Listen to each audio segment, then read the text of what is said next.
welcome, everyone, for our first live show, Poems and Passion, where we smashing life in a poetic fashion. My name is JaSUN.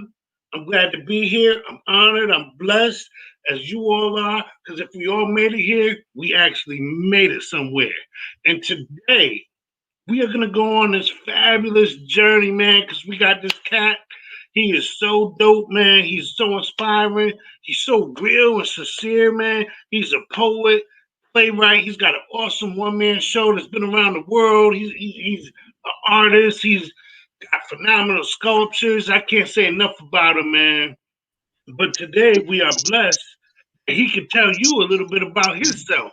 And we are honored to have Ayamba Igbo Mandingo. Say what's up to the people. Peace, brother. Love and oneness. How are you, man? How are you, man? How are you? It's always a trip hearing somebody talk about you, but I appreciate love it, man. What's good? Oh man, I can't talk enough about you, but I'm gonna try to keep it humble. But honestly, like you've always been an inspiration to me, man. And I remember when I first started, winning a couple college poet slams. You know what I mean? And just started picking up the pen, and you were the feature. You know what I mean? You were the feature. And just the progression of you with your art, the sculptures, everything, man. And the most best thing I remember you telling me, man, was balls to the wall. I don't know if you remember when you told me that. Absolutely, baby. That's the name of the game, man. Balls to the wall. We got to, man. We live on the crosshairs of this hemisphere as black and brown men. So we don't got no choice. If you don't go balls to the wall, they kill you. I mean, I ain't even trying to sound scary or dramatic or nothing. It's just the truth. You really literally got to be balls to the wall. The cat I grew up with in the same bed with and slept in the same bed with till when I was 19 and he was 18, shared the same underwear drawers, doing 35 for murder. He been down 16 years. That's my kid brother. And his idea of balls to the wall was submitting to a lot more of what they tell us we can do and not be in the cage. You know what I'm saying? So you really got it. Balls to the wall is it sounds cliche, but it's really about the whole game, like everything. Like you literally have to prepare like one of them secret, them super soldiers. You know what I'm saying? You got to make sure you always go. You pack and you got this and this as far as your pen, your books. You know what I'm saying? When you go out to book shows, you got to be your own manager. You got to be your own lawyer. You got to be boss. Your game got to be so tight at all times. And then when it comes to the woodshed, with your craft, you got to be dedicated to the thing. I mean, we enter this thing as slam poets or spoken word. The established writing world like to call us like we're not poets because we're not using any of their subscribed approaches to poetry. You know what I'm saying? Haikus and cinquain, all of those kind of things. Because we're not falling into those sort of categories, we get to be called spoken word. And the challenge is to learn the craft and then master it so that they got to accept you as a poet. So they stop, expecting you to come and perform all the time and do things that they got like all of these punchlines, which is what I love about your poetry. You see where it started, but to me, whereas spoken word was more to get attention and to get the crowd, the oohs and the ahs, poetry is the thing that'll have a grown man or a grown woman stop in the back of the room and cry. Right. Very privately, not interested in giving you no score, not interested in clapping, just something that they hear. You know what I'm saying? And I think that's the point, especially now. So I love the fact that we can kind of see the things separating where, spoken artists, God bless them, and poets, cats who actually understand the power of the word and are willing to go mine the word, you know what I'm saying, and come out. Look, man, Nigerians and Jamaicans talking metaphor, you know what I'm saying, and similes. And nobody, I promise you, 100 years ago, nobody walked up to my grandfather or my great grandfather and told him he was talking in metaphor. It's just how we talk. You know what I'm saying? That boy head big as a, you know what I'm saying? That's just how we talk, man. It ain't nobody. You know what I'm saying? Nobody don't know about no. We're animated people to be able to go back into that and mine it and take it and use it for what you need is to me is is the art form. Yo, You no know what I doubt. mean? Yo, I'm so glad you said all that because you answered like 2 or 3 questions I was going to ask you already. So that's Cool, dope, cool, man. cool, cool. So listen, I feel like I've had experience with you and I know you and love and respect you. But for the people that don't know who Ayamba Man Igbo Mandingo is, why don't you tell them about yourself and what you do? Wow. Okay. So once upon a time I would run down all everything, poet, writer, actor. I'm a storyteller. And I'm a Jale. I'm a Jale. I'm a griot. I come from that. That's in my DNA. My grandfather was also a griot. He could use different voices and different characters to tell stories. And a griot in our West African tradition, the griot, the Jale, this was the person that maintained our oral history. They would travel from village to village, city to city, area to area, and they traveled as a group, as a collective, and their job was to tell a story. And they had somebody that could appeal to everybody in the community. So if there were the women that loved singing, there was a singer. The kids, there was a puppeteer. If there was people that liked jokes, there was a comedian. You know what I'm saying? And there was an actor that could. So, and by the time we left that village, the traditional stories have been passed on, and if we've come up with all these sort of really clever ways to tell moral stories, proverbs, all those things were there. Like if you check the beginning of Alex Haley's book Kunta Kinte, when he's Roots, when he's giving you like the background to what this Kunta Kinte brother was stolen from, and he structures it, you get the Jele coming to town. And he even mentions that the book of Proverbs, which everybody likes to think comes from the Bible, was one of those ancient books that the Jele's would walk around with. So I'm a Jele, and for years being Western minded, I thought that I just had to be a painter, which I have a degree in, or a poet, or an actor, or a playwright. No, you could take all of those things and tell stories. So I don't get writer's block, because if it's not coming as if it's not coming as a piece of writing, then that means it probably wants to come as a poem, as a song. Maybe it wants to come as a painting, or maybe it wants to come as a piece of sculpture, or as a collage, or as a play. You see what I'm saying? So once we get that, you got so many cats that I know for a fact that if I could get you and D Moss to pick up a brush, you guys may not become professional painters, but you guys will become efficient painters, to the point where, especially because you're poets as opposed to spoken word artists, you guys it's just about expressing an emotion, a feeling on canvas. So you guys are ready to talk. When you do your poems, I'm not saying this because you're on with me or because D Moss is in the back engineering. I can close my eyes and see the poem. And so for me, that's the cross pollination, to be able to know that I could do this. He's my brother, the piece behind me. I could do that as a poem, because in it is everything I'm talking about. I could have made two brothers, very, very literally, a brother standing on another brother's shoulder. But I wanted to use all the visual things that we have, like the idea that this looks like a ladder. So it ain't just this brother right here with this brother on their shoulder. It's the fact that we got these rungs that all these other brothers can come up and climb up to, which is what we have to do as Black and brown men, is this whole idea of supporting one another in spite of, even though. You know what I mean? So for me, and I could give you this, and now that I've given you that, you could run off and do a poem, and D Moss could do it. So for me, it's that. It's the ability to see things in different ways. And I've been blessed to run into cool people. Like when I got into theater and started acting, the first piece that I kind of conned my way into, I didn't even know what the callback was. And you were like, can you come back for a callback? I was like, sure.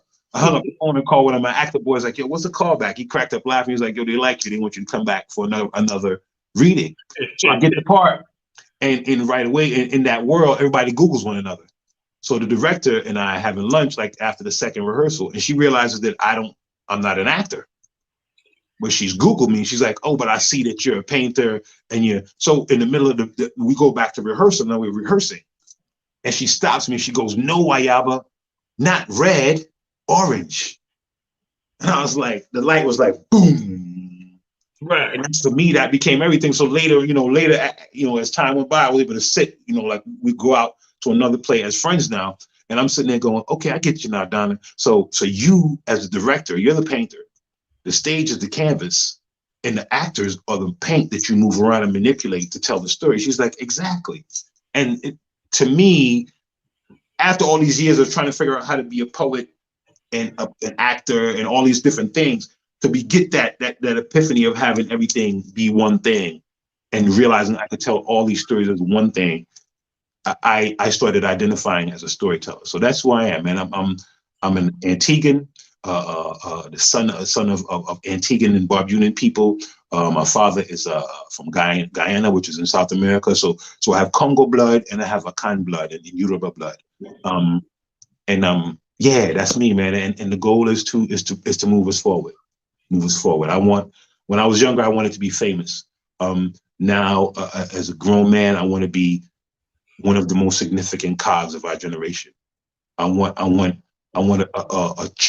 somebody from my great grandchild's generation to run to the library and research my work the way we research Baldwin and these cats. You know what I'm saying? I want my work to have significance and still be relevant in 150, 200, 300, 400 years. So that's the goal. That's who this cat is, Ayamba. Absolutely, and I can see you on that path, man. I can see you on the path, and I truly believe that you don't have to die before you get that recognition. Yeah, I believe that also. I completely believe that, which is another reason why I strive. Again, another one of the mentalities we got to vomit up. The starving artist thing, you before your time. I think all of those things are nuts. I think we just, like, one of the things I say that makes a lot of people uncomfortable is death to the white art world. And I have a lot of white friends, and I'm not saying this as a cliche. I have a lot, my oldest son is halfway, but I have a lot of white friends who I love and who are dear to me. And it makes them uncomfortable when I say this, because they always assume that I'm attacking them. What I'm reminding them of is the tradition of art. Like, I watched the program last night on Dadaism, but all of those different movements of art, Cubism, abstractism, and then when it came to America is credited with having developed abstract expressionism and pop art. Abstract expressionism would be like Jackson Pollock. Pop art would be like Andy Warhol. And those are the two art forms. But the reason I'm putting that out is because the reason these art forms came to be was like when the Surrealists happened, is because they were tired of all the realistic paintings. So they started their goal, instead of trying to capture JaSUN, the hat, the way it changed, they started capturing your essence. So that's what Surrealism. So it was about challenging the norm. But here we are now, we just submit. So because we keep using somebody else's measuring stick, they tell us that Kehinde Wiley is the best black painter, the best male black painter, and what's her name is the best female painter. And now the rest of us from that generation got to figure out, well, what second place, third place, fourth place, fifth place looks like. Where if we would just vomit up their thing, or actually even subscribe to their rules, which was, once it becomes redundant, challenge it.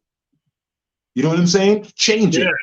Cubism, it becomes, Surrealism became Cubism because they were tired of the idea of surreal, everything being just about the emotion. So they started actually dissecting the human form and giving you like the psychopathic things that you can imagine or hear in a poem. They start giving you the multidimensional looking at a person, visual aspects of being a person. And all of those things now become like this thing, and it's sitting right there, but we would not challenge what the white art will tell us art is, what the white art will tell us poetry is. So they get to call us, we'll be on a show and they'll call Taylor Mali, who used to slam too, he'll be called a poet, and Ayamba Mandingo will be called the spoken word artist. And we both on the same show. We both came with the poetry the same way.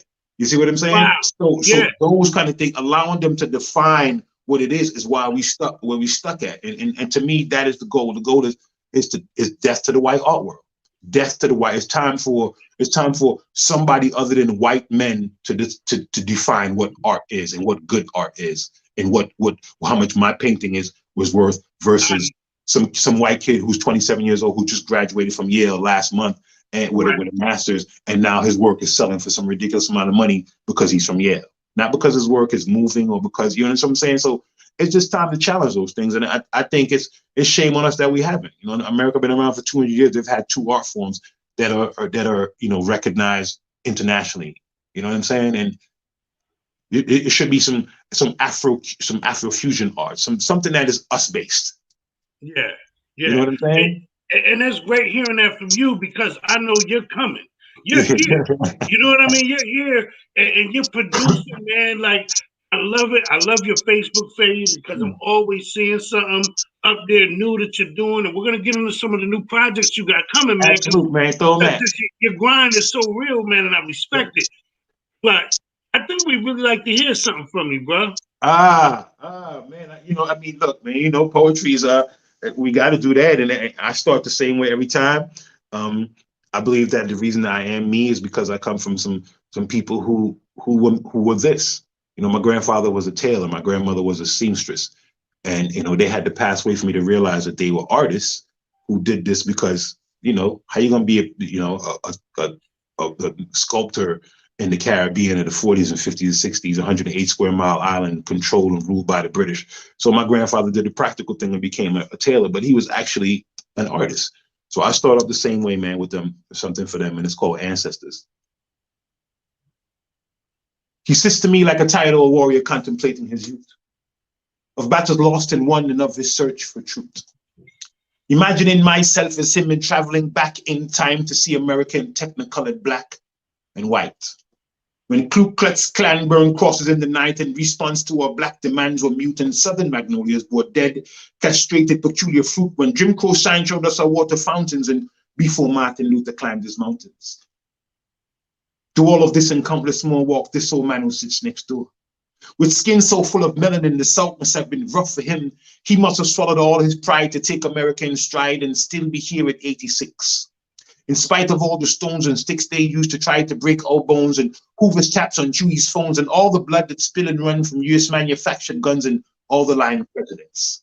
And all the times they raised the rent and all the blacks to war they sent to die for them and all the sellout niggas who lie for them. Through all of this old man walked, and still to sit and hear him talk, his strength remains, his pride remains, his love remains, his stride, it remains. He died this year, but I will not forget him. I haven't forgotten you, mother dear. The wailing of your cries that lives within my ears, I haven't forgotten the way it felt to only have your child for a while and fear the auctioneer becoming human steer. I remember your womanhood. You could pick 50 sachets of cotton, I haven't forgotten. You could face the whip. 3 months within a ship, founding fathers invading hip, stealing your sons and daughters away. Today, tomorrow, African names become Smith. Black people seem to love it and are willing to sit and watch them colonize you, imperialize you, globalize you, and Tarzan movie trivialize you, but the warmness of your tropical womb, I still remember. Sucking raw melanin from your breasts, Mount Kilimanjaro's peaks, my cheekbones, black skin, nose and lips survived the ships and whips and founding fathers invading hips. So they see both of your faces today too. I'll make them remember what they did to you. Yeah, ancestors. What they call it in Nigeria, Egunguns. That's just the energy for the people, man. The old people, you know, I feel, for me, when I get on the stage and I do that, the butterflies disappear. Or rather, the butterflies change into just energy, you know, because you need the butterflies.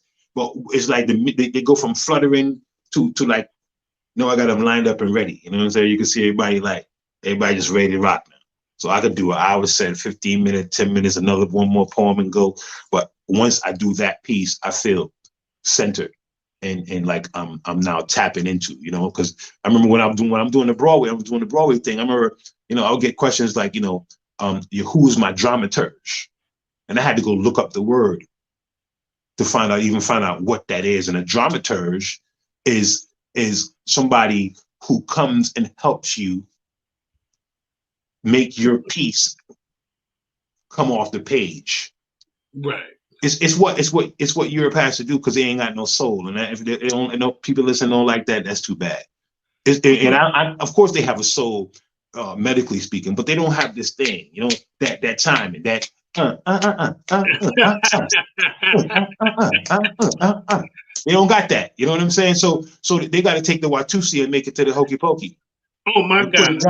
Put it down. They literally got to put. They see an African doing it. They see us going crazy. We doing our thing. They got to put left foot here, right foot here, left foot there, right foot here, left foot there. They got it. So that's what, to me, that's what the dramaturge is. So when they asked, the lady was like, "So who's your dramaturge?" I said, "Ma'am, I didn't study acting. So backstage, before I go on stage, I get on my knees and I talk to my ancestors and I tell them to come, let's play. And when I feel them, I don't get in their way. So when I feel my grandmother's energy, I don't get in her way. When I feel my brother's energy or with somebody that's gone, I don't get in their way. I feel my grandfather, who was a comedian and a mimic and this big, powerful presence, I don't get in the way, and I used to. And I realize now that I have times on stage where I got to remind myself that I'm the one up there, so I can't stop talking to look at me, because then what everybody else is looking at is going to stop, because I'm so blown away. You know, you see a hand coming out in front of you, you like, wow. So I'm completely, and of course they look at you like, yeah, I'm possessed. I'm possessed. You know, so that's what that is. That is the actual channeling, you know, welcoming them and to let them know that I'm ready for them to come into me and do the poems that I get credit for. Absolutely. I want to say I love what you said about the dramaturg part and the Europeans and everything, and what you said about poets and spoken word artists. Because the one thing I was thinking, like as you were spitting that poem, I was looking into your eyes, man, and it's like you were that poem. Yeah, You know absolutely. what I mean? And it's funny, the irony is because, you know, you talk about your folks pouring into you. You know what I mean? In that poem. And realness was just there. You know what I mean? And to me, that's a poet, Yeah, man. man. You You know gotta what I let mean? go. You gotta let. I know we talk about me, but if you ask, that's what I love about your work. Word. You have a sound that is not contrived. It's what happens when you let go. You dig what I'm saying? And the cadence of your music of your poem, the music of your poetry. I could be coming down the hall and hear the voice and go, "That's JaSUN."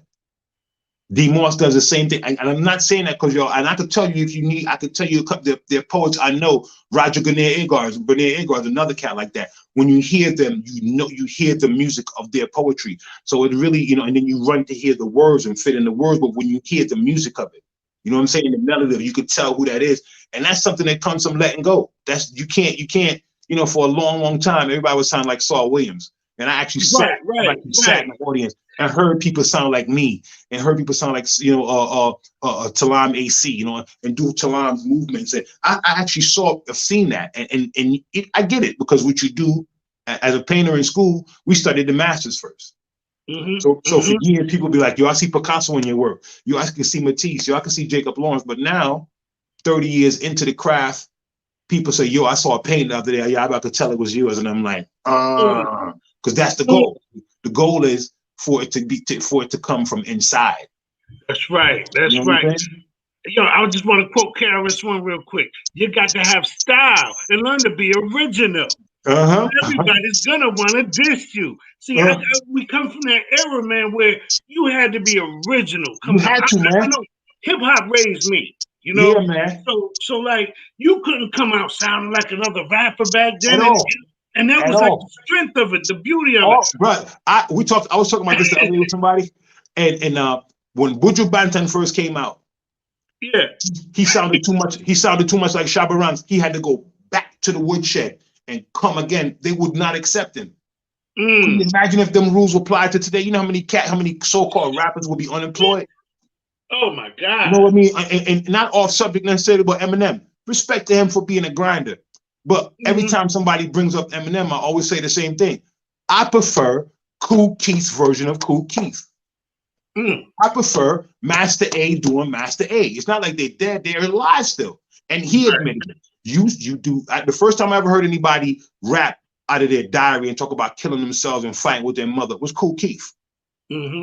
Master Ace, when it comes to the lyrical jiu-jitsu, Master Ace, and he admits that those are the cats that did it. Okay, so fine. So you got this white audience that's naming you the greatest rapper in the world. Do what Bonnie Raitt did. I love Bonnie Raitt. I love Bonnie Raitt. You know what she did? She went and got John Lee Hooker out of obscurity and took him on the road with her. And every time she opened her show, she said, "Y'all like my music? This is where I got it from." That man became a millionaire in the last part of his life, the last third of his life, after all the groundwork he had done. And all of those, Eminem should be doing that for Master Ace, because I don't know if Master Ace got $1 million. And I don't know if Kool Keith got $1 million, but Master Eminem is multi. You know what I'm saying? And that's how you pay it back. Same thing I feel about reggae. Same thing I feel about all of those things is like this. You can't just come Dave Brubeck my shit. You just can't come Stan Getz my shit. Right. And I think that we should stand guarded. We should stand at the guard of the door of that and be real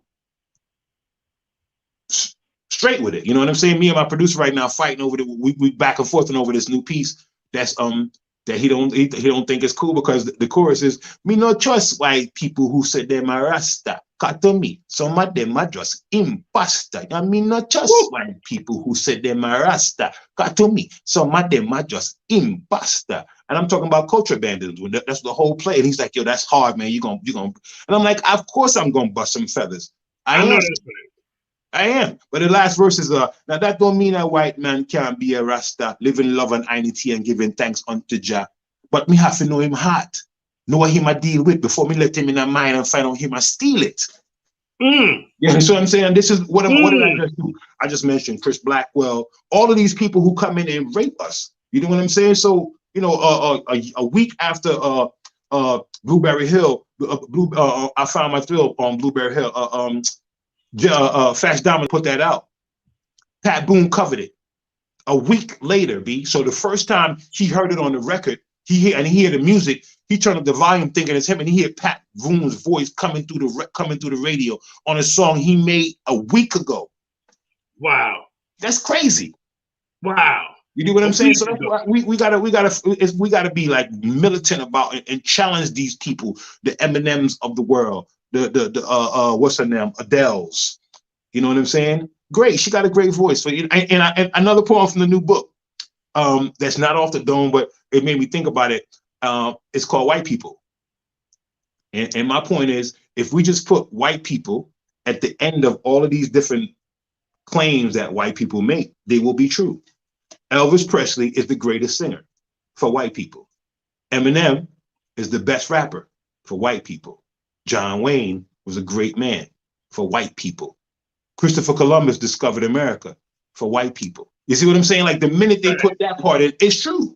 Because y'all were the last to the game. Y'all were the last to discover everything. So the minute you say that, then the clarity becomes so much better. But to just be like, yo, Eminem is the greatest rapper, who in that category? You should be, the minute, if you even try to put him in the same mouthful as KRS-One, all your teeth should just fall out before you can finish the sentence. Right then and there. They just drop out your mouth. You like, right away. You should not, there's just some things that should not happen. And because we allow it, we get this kind of mediocrity, and to me, the biggest arguments I've had about why Eminem is the greatest rapper is some black people. And a lot of times it be cats from our generation, cats in their 40s and 50s who should know better. You know what I'm saying? Right. You know what I mean? Right. So I would like to touch, because you're all, listen, a lot of people don't know. You know what I mean? Like they say to be a poet, you must suffer and this and that. But brother, I know you've been through it. Like you're one that's literally been incarcerated for speaking the truth. So when we talk about arts and activism, some people talk it, like my boy Michael Bond says, an activist, act as if. Yeah. But you really do this thing, man. And I'd like you to just elaborate a little bit on how your art is an activist piece as well. And maybe even share us one of your activist pieces that you have. Well, I would love to do that, but I'll say this. My grandfather raised me. My pops took off when I moved to America when I was about 4. My grandfather raised me. He was just a no-nonsense kind of guy. He would say things like, boy, you have 2 ears and 1 mouth. I mean, you should listen twice and talk once. These things he's saying to a 5-year-old boy. And I got these instead of ass whippings. I got like these sort of heavy intellectual lecture that years later as a grown man, I fully got what he was saying to me. And to me, the other thing he would always say was, say what you you mean, but mean what you say. And I when I got locked up for the government for the 9/11 poem, it was right after 9/11, and I remember the morning of that September 11th. We had just come back from Mississippi, had an amazing spiritual awakening down there, like 2 weeks before. Me and Qasem Allah, another fire poet brother of mine, and I get up that morning, I'm going to write my poem, and I write something else, trees. But about 2 weeks later, I write the poem, and it's heavy. It's a heavy poem, and it's very accusatory, and it puts things in perspective, and it gives context. And 3 days later, I performed it.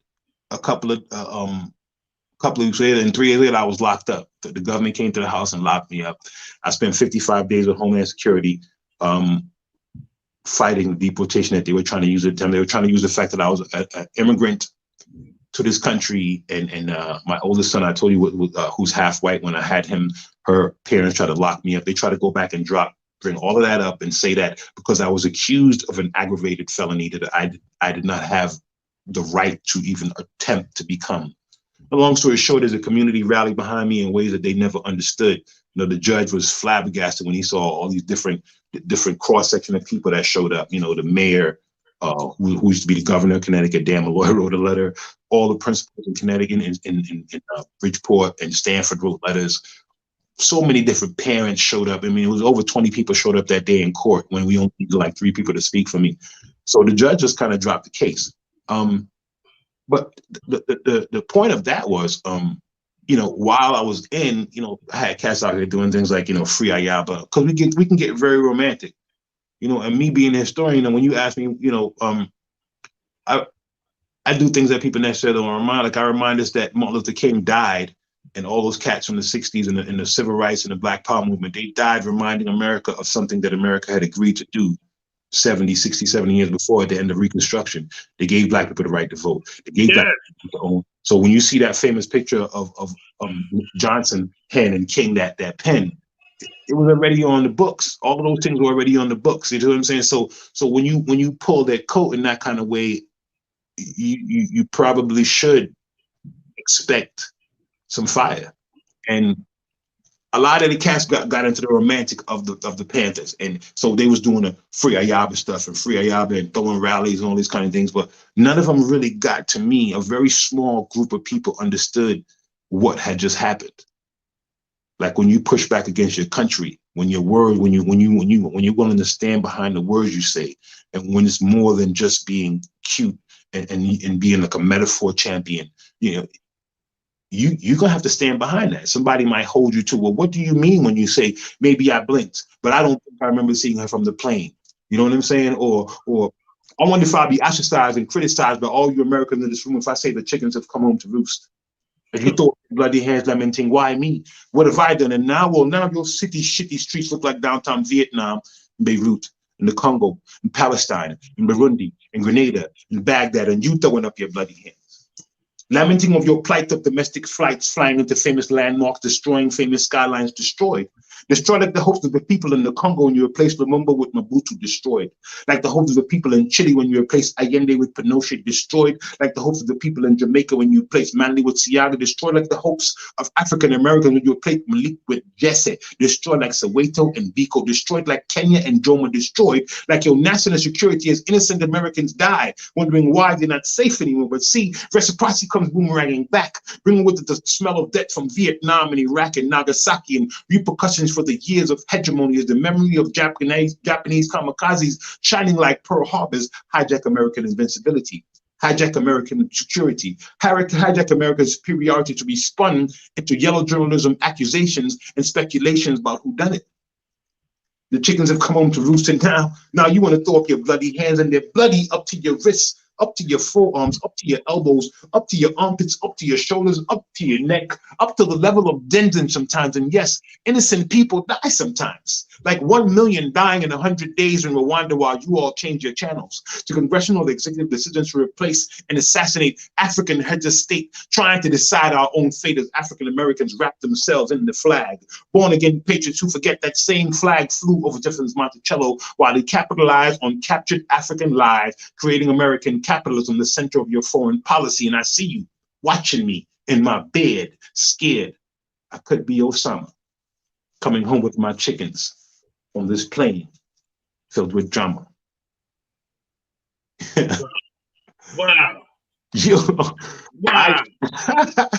Bro, I didn't even remember that poem at one point because my mother was like, I came out of the gym, mom was like, Kenny, me, I beg you not do that poem there at all again. And I really actually took that poem out of the Rolodex, man, because mothers, our mothers, they never want us to, I still remember my mother telling us that don't look white people in the eyes. Mm.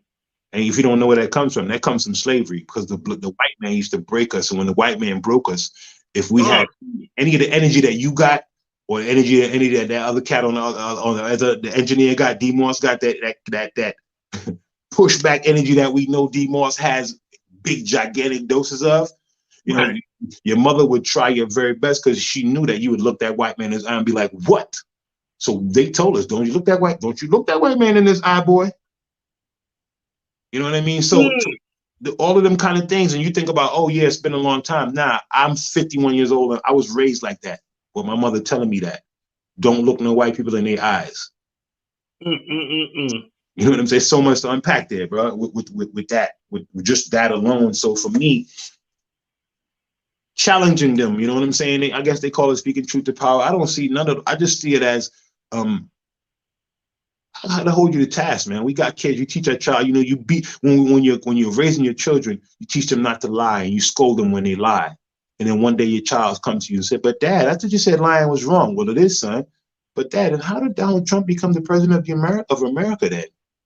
Gee, son, you want to watch some cartoons or something? Let's talk about baseball. You understand what I'm saying? Because you realize now this boy that came and brought something to you that you struggling with. And he's 7 years old. You see what I'm saying? This is the contradiction of being a parent in this hemisphere, man. I don't think you should abuse your children. I don't defend child abuse, but I think you should discipline your children because, especially black boys. Because if you don't, man, they're going to run into this world that's going to discipline the out of them. You understand me? Every time I went to court, I remember Atiba, I pinched his nose one day, and his teacher's a mandatory reporter.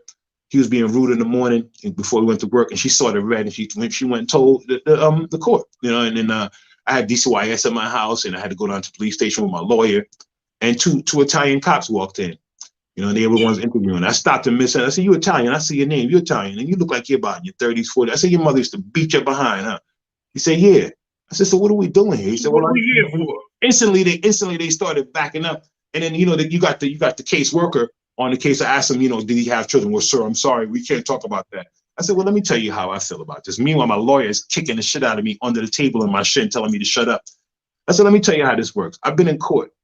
And I've watched judges chastise black mothers and black fathers for being crap parents and in front of. I said the judge will never have an opportunity to do that to me, and you know why? Because I'm gonna discipline my son before that, so that he doesn't fall into any of them traps that you have set out there before he was even born with his name on it. And if that means, if that means understanding, if that means showing. I remember the first time Malik 6, my oldest is 6'6". My old track coach called me one day. It was like, you got a son named Malik the Cruz? I said, yeah. He said, he just told my son he's going to kick his tail. My track coach's son was my son's teacher. And Malik, at the time, Malik was like already 3 inches taller than him. I guess he was trying to get to the bus. The teacher told him to sit back down and stood in the door. Malik goes to the teacher, tell him, if you don't move out the way, he's going to knock him out. So, Coach Ed called me and told me that. I was waiting for him when he came through the door. When he came through, I hit him. Back. I said, that's what hitting somebody is. I said, you're a big, gigantic. That time he was like 16 years old. I said, you're a big, gigantic black man. You can't tell people you're going to knock them out. They're going to kill you, man. You have to be completely aware of your physicality. And that's the day that I got a chance to sit him down and teach. I said, I know it's my fault. I'm a big black nigga. And your mother's half white. Your mother's white. So you're a big light-skinned nigga, but you're a big nigga. And you cannot, you have to be completely aware of physicality at all times. And the dude was white. His teacher was a white dude, little 5'7" white dude. Yeah. They say that the one that'll kill you is the one that's really scared of you. Oh yeah, that's always the case, man. Always the case. I mean, we play around with it now with Karen and Ken, but that's who Karen is. Karen has now become that white woman who is terrible. The one remember who would do that with her pocketbook when we come in. And who would back up and not get on the elevator when we come in. That's who Karen is. And the Karen we see now is that lady's granddaughter. Because I remember being delivering papers when I first got here, paper boy, 13 years old. And the lady, I'm coming, I got the bag on my shoulder, I got the newspaper in my hand, and I'm coming to your door and you looking like, And then 20 something years later, when I got out of college and I was a mailman for 2 years, bag on my shoulder, mailman uniform, truck outside your house, and you ask me what I want. Lady, I got your mail. I got your mail. You know what I'm saying? So for me, man, getting them to understand that and it goes right back to the original point of balls to the wall. Decide what it is you're gonna do, figure out how to get there, man. Because that's the difference between us and the white kids. You know, my white peers, because I was bused to the suburbs here in Connecticut in Stamford. Their parents they were getting, you know, tutors on how to study properly in the 9th grade. I didn't even run into that theory until I was like my sophomore year in college, bro. Studying properly, preparing for a test, taking notes properly. You know, they was doing that. They were going to, like, you know, the tutor center and all these kind of things. We don't do those kind of things. So they literally give their children 1, 2, 3 steps up on us. You know, they go into Europe for the 11th grade year. They go into Europe for a semester, for a quarter. You know what I'm saying? And so all of them kind of things, it just makes them better prepared for when they get to Yale. And then Yale has that. You know, they keep it all on the wraps, but the Yales, they have the teachers they instruct you in the proper way to write a paper and all those kind of things, what to put in it. So a lot of it is just plugging in and then giving back information so that their records look great. Exactly. You know, funny story. I went to college late. You know, I was, you know, in my 30s or what have you. And I was in college and I was kicking it with another dude my age that was in the same college. And I was like, man, this is so great. You know what I mean? It's stretching my mind. I wish I'd have done this a long time ago. And I said, everybody should do it. He said, you know what the one problem is with our people?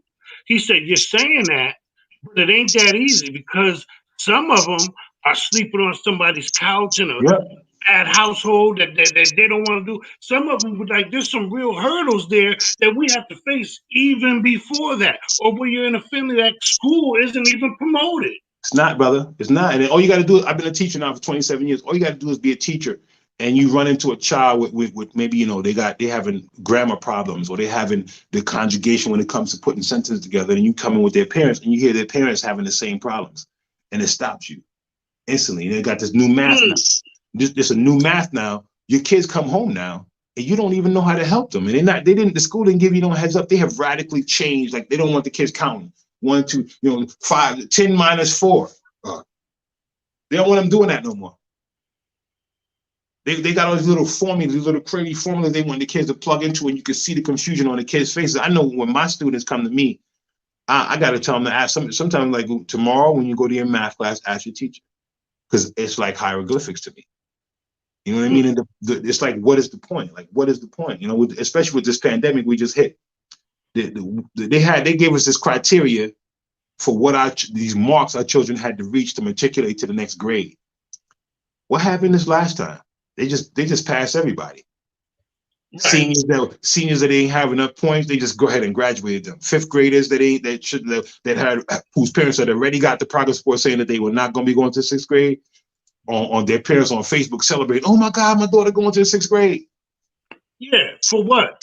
You know, it's like, yo, I feel you. This pandemic is really affecting us on so many levels. Oh, you got a 12 and a 13-year-old, right? They go to school through Zoom, right? But their mother got to work during the day. So they home by themselves.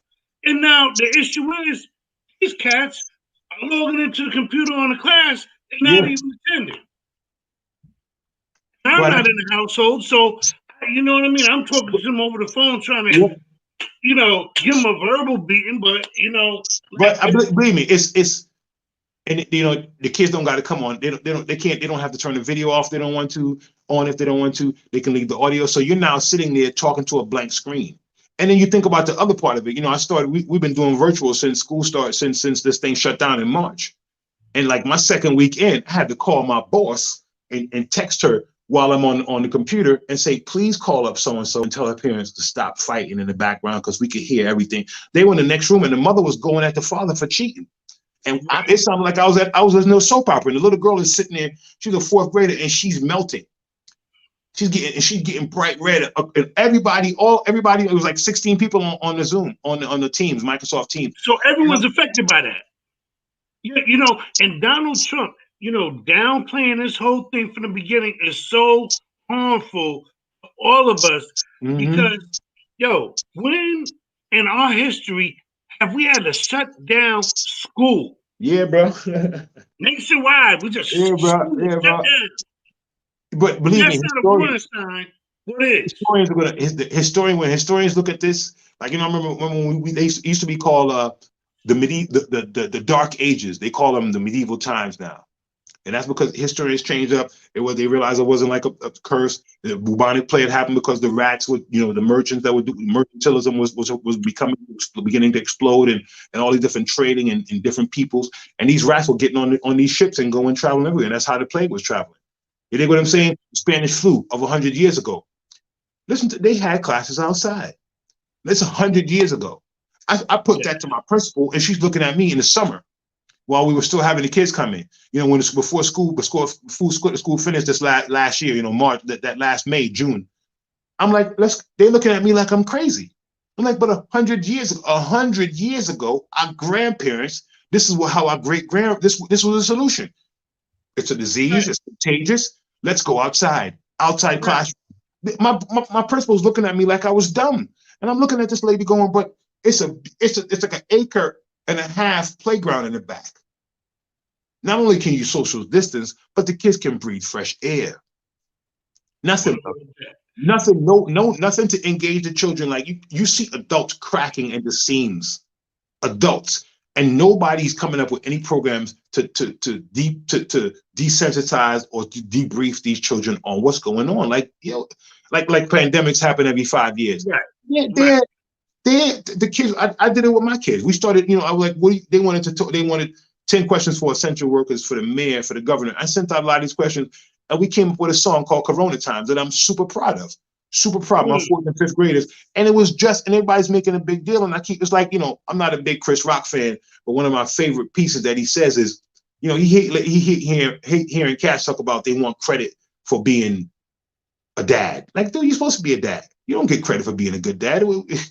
You're a dad. Exactly. You know what I'm saying? Yeah, right. That's what you're supposed to be doing. You know what I'm saying? When you hire a plumber, you don't want your plumber showing up and be like, look, I can do this, and this, but I can't really do this. Look, I hired a plumber, dude. You see what I'm saying? So this whole thing of wanting accolades for doing your job is like, your job, you're literally doing what the job says you're supposed to do. So just do that right there. But so many other things, man. So many other, and I think the generation before us left us a bag of shit. But what we're leaving these kids, yikes, man. Yikes. Fortunately, we can still change the narrative. So I agree. We're winding down. We got less than 12 minutes left. Okay, I'm watching the clock. Yep, I want to be able to elaborate on some of the things you got coming up, and also I'd like to hear another piece from you. Okay, cool. What do we got coming up? We got a new collection of poetry called Season Rice coming out. More delving into the patois. Working like crazy. The pandemic been nuts for me, man. I've been working, man. I've been working. Everything in my studio, everything you see in the studio, all of it is since March. Yes. Everything you see in here is since March. That's just the smallest portion of what. Let me show you some more of the stuff, because it's easy to show and tell. This is one of the pieces from we want to see it. Woo! This is from the Nkoni series. Nkoni is Setswana, South African language for brother, and it's all fabrics. Talking about my grandfather again. All of it is fabric. So just really going back and the full circle back to this piece is called "Make Sure You're Wearing the Right Mask." Oh. And it's talking about the spiritual connection, like trusting in this as opposed to this, which represents foundation. This represents what the white people told you. This represents what your blood tells you. This right here, that's just what I worry about for Africa. I think that's what's gonna happen. I think they're trying to depopulate. They're gonna use this whole thing to kill a bunch of people and start their depopulation campaign that Bill Gates and his wife are championing right there. Look at that. Yeah, another piece. This piece is the piece that I was actually working on when you called me. It's kind of like, I don't know. It's one of my sculptures. I do like these sort of assembly sculptures. So it's asphalt. That's asphalt and roof and roof tiling. Wow, I never would have known. And then his body is yeah. This one right here was inspired by Ainsley Burroughs. We were going back and forth the whole time because he was so into the politics. It's called The Negro in the Ballot Box. Yeah. I told him I was worried. I thought our friendship wasn't gonna make it, man, because he was going nuts. Another cool cat. Right. All fabrics. So this is really, I mean, you know, you talk about what's coming. It's really working on a lot of the art, a lot more art, putting out the book. We got a play called Silver Braces that we're going to be doing a reading on, probably using one of these type of venues, because I think the job is to master this. I don't think the job is to run from this, because it's not going anywhere. Even when it gets back to the regular normal, this is still going to happen. If you're a teacher, you better get this into your life. If you're a performer, you better figure out this venue. If you're an actor, you better figure out this venue, because this venue is now a part of our lexicon, now a part of our paradigm. So I'm trying to perfect it. I'm not trying. I'm going to perfect this. We're working on with my band now, working on a video where we can get up here, there, down in the Virgin Islands, and do our thing, man. For us, it's the global thing. It's beautiful, man. I love it. You know, I would not. I couldn't imagine, and I don't just mean white.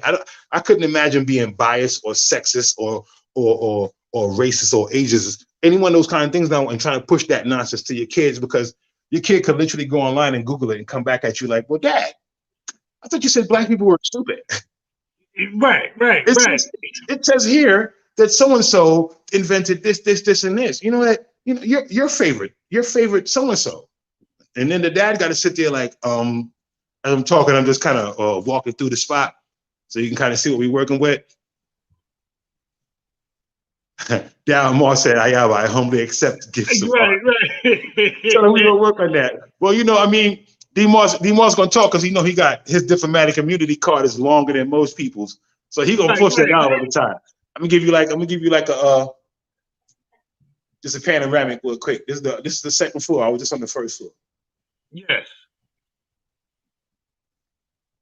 And it's just art everywhere. And what is this? This is we decided that, rather than, again, death to the white art world. I'm not going to no white person gallery for them to look at my work, and I don't know nothing about their credentials and tell me, well, no, you know, we're not really. No, I have my own gallery. I do what I want in here. I invite the artists whose work I want to celebrate, and that's it. This is what we have to do more of this.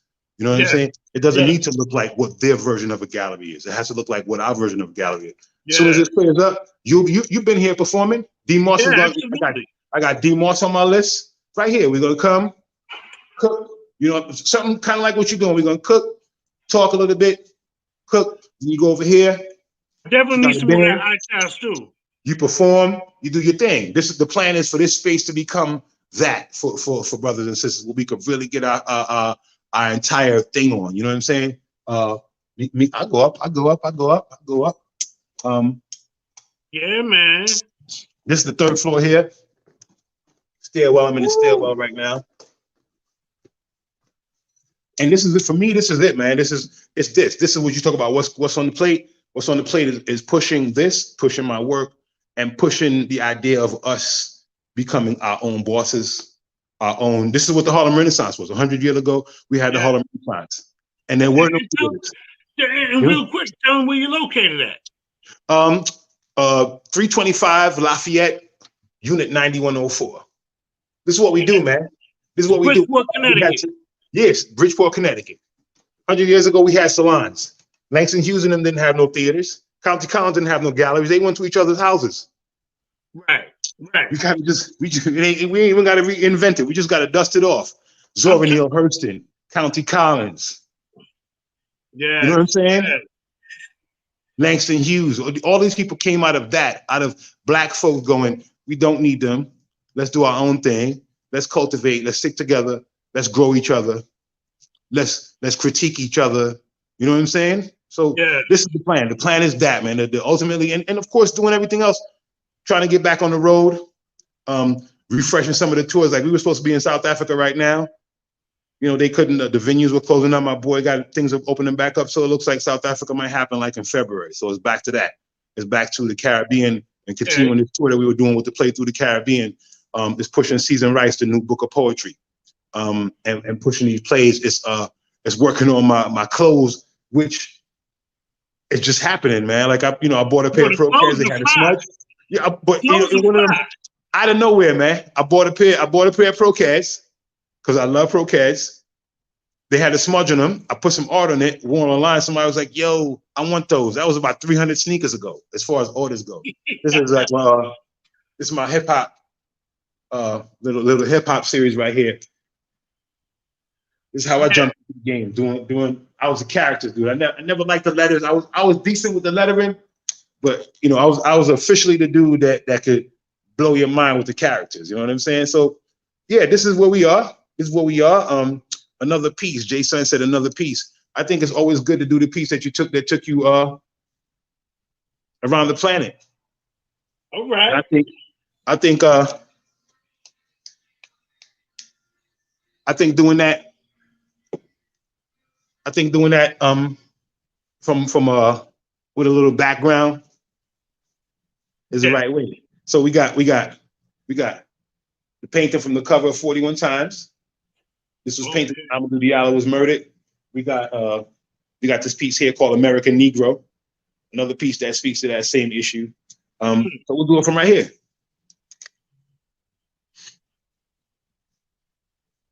It takes 41 bullets to quiet your fears. 41 times for your goosebump ears. 41 times I grew in your eyes. 41 times to shrink me to size. 41 times you thought you saw a gun. 41 times I didn't try to run. 41 times in big mouth Rudy still can say. 41 times the grand jury should lead the way. 41 times you still get paid leave. 41 times my mother will have to grieve. 41 spheres of your fear you hurled at me. 41 times my black skin was all you could see. 41 times to make you feel calm. 41 times and I was never armed. 41 times for this racial schism to grow still more. 41 times more black blood spilled out on the floor. So yesterday I ordered 3 bulletproof vests. See, I have 3 boys to pass their tests. That's 3 boys with melanin in their skin. So I'm teaching them about reaching for anything wrong the waist, because I know you won't waste no time stealing their lives from me. I'm letting them know how to turn around real slow so you can know it's not the gun you see and send them home alive to me. I'm teaching him how to duck in case you tried their luck. Duck, boy, duck. Duck and roll, duck, roll, and run some more. I won't let them outside the door of my eyes view. I pray to be with them when they run into you. I'm jumping out of bed with visions in my head of dead phone calls and standing in dark halls at the morgue with 1 million mothers crying, dressed in their best black dress, wishing they'd ordered my bulletproof vest. Overprotective and paranoid too, but all I can do is all I can do. To keep my 3 sons safe from you, I'll make them allergic to 50 blue. What else can I do? I have 3 Amadous. And I wanna yell, cause they could be Sean Bell. What else can I do? I have 3 Amadous and I'm falling on the ground, cause they could be Mike Brown. What else can I do? I have 3 Amadous. And I think they got a plan. They could be Sandra Bland. What else can I do? What else can I do? What else can I do? Yeah. Woo. Wow. Yo, you talk about an amazing, and I was telling everyone that this show was going to be an amazing journey into the world of Ayamba. I appreciate you, baby. Yo, that background with that piece, man. I appreciate you, baby. Your whole vibe, the place, man, and I can't wait to come back, man. Oh, I can't wait to have you back. And all the people listening, I can't wait to meet you, to have you guys have here. Maybe one of the days you're gonna do the show right from here with me, bro. I know this ain't gonna last forever, so I plan on that. Yes, sir. Plan on doing that. Yeah, yes, definitely. Please, I appreciate being on here with you, man. This was a joy. It was great, man. We set the bar real high for our first show, man. And we're gonna keep on coming to you, man. Ayamba, it was great, man. I love you, man. I love you back, brother. Yo, you are inspiration to me and everyone else. So I hope everyone sees it, man. We blessed. It's JaSUN signing out from Poems and Passions. Ayamba Mandingo. You got love. Love. Peace, baby. Peace. Strength.